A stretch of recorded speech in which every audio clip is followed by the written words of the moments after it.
This video, we're going to go ahead and give you a tour of the GUI of the virtual SmartZone. We've got virtual SmartZone high scale that we've got configured.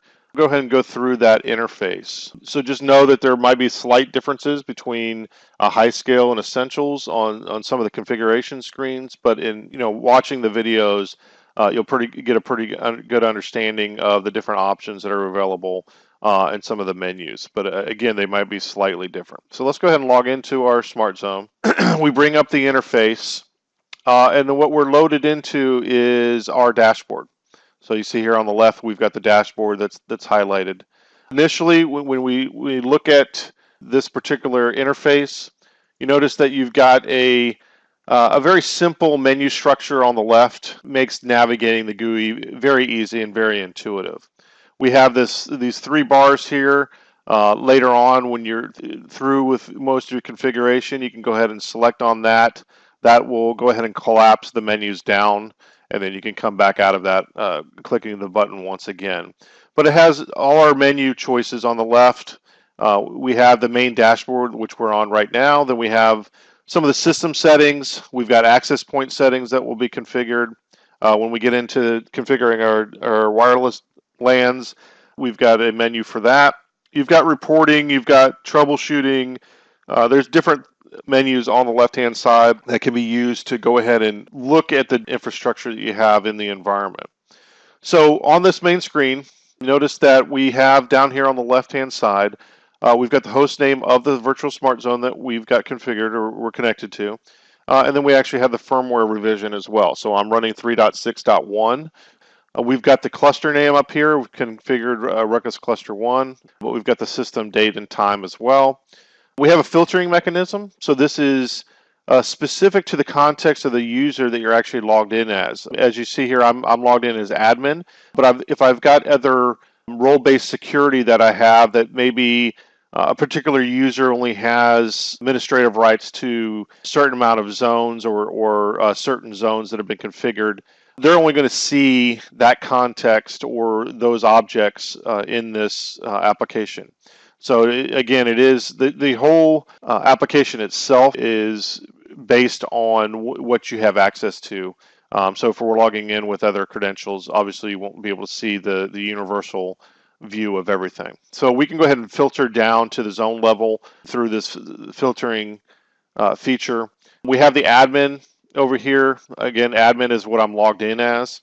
So if I click on that, you see we can change the password. The preferences allow us to go in and change some of the timeout values for the application itself, and then we can also log off the system. We have a help button here. So this will launch the actual documentation for SmartZone. So if you've got any questions about how to configure a specific feature of the SmartZone implementation, highly recommend go ahead and selecting on that and getting into some more of the detailed documentation for those particular features. So further looking through the GUI, the GUI is made up of two main sections here. We've got the health section that you see here, and then we've got a traffic analysis section at the very bottom here. This is being collapsed right now. Some of these other widgets, if you will, are collapsed because at this point, we really don't have anything configured. Now you see here under the health, I've got a cluster. So when you set up your first SmartZone, either appliance or the virtual SmartZone, you're setting up a cluster. But again, we have one cluster member here. And then we have two access points that I've pointed those to the SmartZone instance, but right now they're sitting in the staging area as we've done no configuration up to this point. So again, this is an initial view without having done any configuration of the system itself.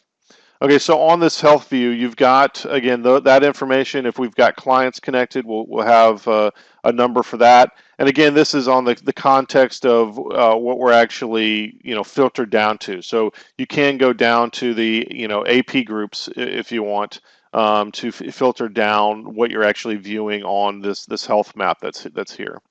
Also, we've got the basically the gear, if you will, button here.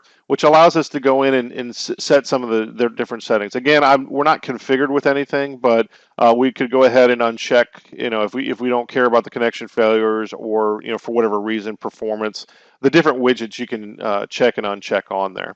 Also, the cluster status, we've got different thresholds for different resources. So the CPU, disk, and memory, you can set to those to whatever you want on that, and that the system will visibly flag you if any of those thresholds are exceeded. We also have the AP status, which have their own thresholds as well. So for the different things you see here, for example, the latency, I can look at the thresholds, even by the band, and then also by the different hierarchical objects that we have in the environment. I can go ahead and put different thresholds for those. So I'm going to go ahead and close this down. Also, navigation-wise, if I wanted to, for whatever reason, collapse, let's say the map or the health section, I can go ahead and click on this arrow. Again, very intuitive. It'll collapse that down. And let's say for the traffic analysis, I want to expand that out. Again, you just click on the arrow. That'll bring that up. Again, I don't want to get into too much detail of the traffic analysis and some of the performance things until we have a configuration in the system.